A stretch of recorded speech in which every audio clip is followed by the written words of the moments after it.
آپ کے آئی P Ps والے پوائنٹ پہ میں ناظرین کو بتانا چاہوں گا کہ جو پریویس گورنمنٹس ہیں ان کو بلیم یہ کیا جاتا ہے کہ انہوں نے اپنے لوگوں کو نوازنے کے لیے یہ آئی پی پیز کے معاہدے کیے، اور خاص طور پہ یہ جو پوائنٹ ہے کہ جب وہ آئیڈل ٹائم ہوتا ہے یا جب نہیں بھی چل رہی ہوتے تو ان کو پیمنٹس ہوتی ہیں. تو آپ نے تھوڑا سا ایکسپلین تو کر دیا، لیکن اس میں کیا پولیٹیکل موٹیوز بھی تھے ان پروجیکٹس کو انسٹال کرنے میں، یا یہ واقعی ہماری نیشنل نیڈ تھی؟ میں سمجھتا ہوں اس میں پولیٹیکل موٹیو کوئی نہیں تھا. جب شارٹیج ہوئی ہے تو پھر ایک دم ان کو پتہ چلا کہ بجلی کی تو بڑی شارٹیج ہو رہی ہے. اب کوئی پاور پلانٹ ایک دن میں تو لگ نہیں سکتا. تو جو بھی جناب مشرف کی حکومت نے اور شوکت عزیز کی حکومت نے فیصلہ کیا بڑا صحیح تھا کہ اگر گورنمنٹ لگائے گی تو کئی سال لگ جائیں گے. اور یہ آپ کو پتہ ہے کہ گورنمنٹ کا جو پروجیکٹ ہوتا ہے کئی سال لگ جاتے ہیں، چونکہ ان کے ریگولیٹری فریم ورک میں سے گزرنا ہوتا ہے. پرائیویٹ نے جا کے پرسنلی نیگوشیٹ کر لینا ہے. تو یہ I P Ps I think it was a very good decision. اور ان کی جو کانٹریکٹ ہوئے تھے وہ بھی اتنے برے نہیں تھے. جب آپ کے پاس شارٹیج ہے تو پھر اگر کوئی بندہ $200-250 ملین لگاتا ہے تو وہ آپ کو تحفہ دینے کے لیے نہیں لگاتا. وہ پاکستانی تھے، انہوں نے کہا کہ بھئی اگر ہم اس انویسٹمنٹ پہ آپ ہمیں ریٹرن کیا دیتے. تو یہ طے ہوا، کوئی کہے گا جی 16%، کوئی کہے 15%، سو بینک ریٹ بھی اتنے ہی تھے. تو اگر 15% فکس ریٹ آف ریٹرن ہے تو وہ کوئی عجیب بات نہیں ہے. پھر جب آپ کا تربیلا اور منگلا چال پڑتا ہے اور جو چیپر ہے واپڑا شفٹ ہو جاتا ہے ہائیڈل پہ، اب آئی پی پیز کا کیا قصور تھا؟ انہوں تو پیسے لگائے ہوئے، اس کے لیے ایک آئیڈل ٹائم ڈیسائیڈ ہوا. اب یہ پاکستانی کمپنیاں جنہوں نے لگائے ہوئے ان کے ساتھ بیٹھ کے یہ کانٹریکٹ جو ہے ریوائز ہو سکتے ہیں، بجائے اس کے کہ ان کو بالکل بند رکھا جائے اور کوئلہ امپورٹ کر کے تو بجلی بنائی جائے جو سماگ کا ذریعہ بھی بن دیا.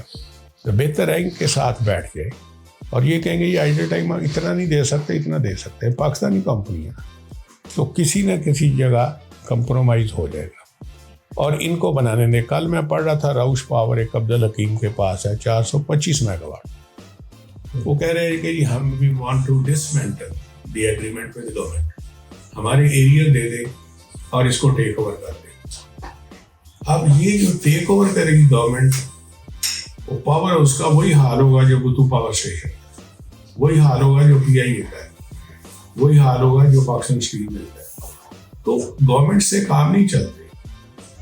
گورنمنٹ کو کام کرنا چاہیے ریگولیشن کا، اور یہ سارے ہی کہتے ہیں کہ گورنمنٹ کو نہیں کرنا چاہیے، لیکن پرائیویٹائزیشن جو ہے وہ نہیں ہو پا رہی. اتنی اسٹرانگ یونینز بن گئی. آپ اسکول کو پرائیویٹائز کریں تو ٹیچر اسٹرائک کر دیتے، گیس انڈسٹری کو پرائیویٹائز کریں تو وہ کر دیتے. پی آئی اے کا آپ کے سامنے یہ جو کچھ پولیٹیکل پارٹیز بالکل سویپنگ سٹیٹمنٹس پولیٹیکلی دے رہی ہیں کہ آئی پی پیز جو معاہدے ہیں یہ یا پروجیکٹس ہیں ان کو ابالش کر دیا جائے، یہ نیشنل انٹرسٹ میں نہیں ہے. تو کیا اس میں کوئی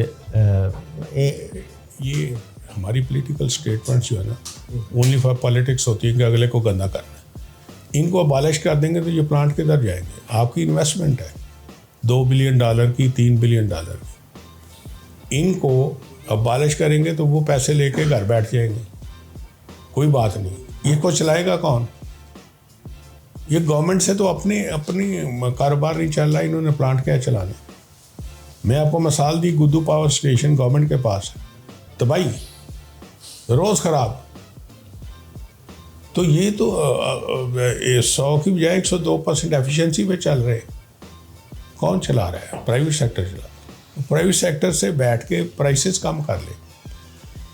کنورشن کاسٹ آپ کہیں گے بھائی اس کی بک ویلیو 0 ہو گئی یا کم ہو گئی ہے، اب اس کی پرائس یہ نہیں، یہ ہونی چاہیے. آئیڈل ٹائم چارجز یار یہ نہ لو یہ لے لو، کون سی بات نہیں ہو سکتی. لیکن اگر مٹلنگی کرنی ہے کہ جی اس وقت جی پیسے کھا گئے، میں نہیں سمجھتا. جو لوگ بھی کرتے ہیں ڈیسیجن پاکستان کی فیور میں کرتے ہیں تو کئی ڈیسیجن ایسے ہوتے ہیں کہ بعد میں فیور میں نہیں رہتے. کوئی بات نہیں, ان کو ریوائز کر لے. یہ اگر گورنمنٹ جو ابالش کر دے گی تو یہ آپ کے پلانٹ جو ہیں جو تقریباً 1000-2000 میگا واٹ کے قریب ہے یہ زیرو ہو جائیں گے.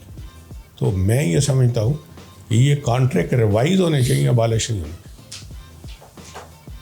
ان کی جو کنورشن کاسٹ ہے وہ جو ایگزسٹنگ پلانٹ کی کاسٹ ہے اس کو مد نظر, اب تو نئے تو نہیں پلانٹ, 12-14 سال ہو گئے ڈپریشیٹ ہوئے نا, تو ڈپریشیٹڈ ویلیو پہ ان سے کنورشن کاسٹ طے کی جائے اور آئیڈل ٹائم اس حساب سے ریڈیوس کیا جائے. ان کو چلنے دیں, یہ قوم کے بینیفٹ میں ہے. یہ کہہ دینا کہ جی پولیٹیکلی موٹیویٹڈ تھے, یہ نہیں, یہ بالکل نہیں. یہ تو اللہ کا شکر ہے اس وقت لگ گئے. اب اس کے بعد اتنے لگ گئے کہ جی اب بجلی سرپلس ہے, وابڈا کے لاسز ابھی بھی 25-26% ہے, اس طرف تو کوئی نہیں دھیان دے رہا. پرائیویٹائزیشن وابڈا کی کرنی چاہیے. جتنے 100% گورنمنٹ کے اون پلانٹس ہیں یا آرگنائزیشن ہے, zero performance. So I am a strong believer of privatisation.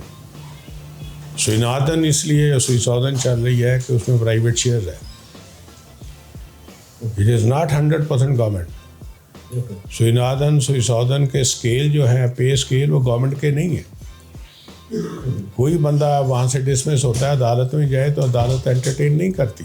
کہتا ہے تیرے اپائنٹمنٹ لیٹر میں لکھا ہوا کہ your services are liable to be dismissed if your conduct is not proper. تو گورنمنٹ میں بندہ نکالیں.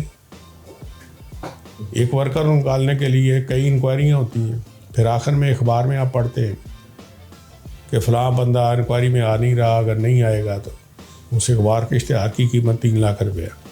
اس طرح تھوڑے کام چلتے ہیں کہ ایک چپڑاسی کو نکالنا ہے تو آپ نکالنے کے لیے 20 لاکھ روپیہ خرچ کر دیں. یہ گورنمنٹ, ساری گورنمنٹ. برطانیہ نے پرائیویٹائزیشن کی,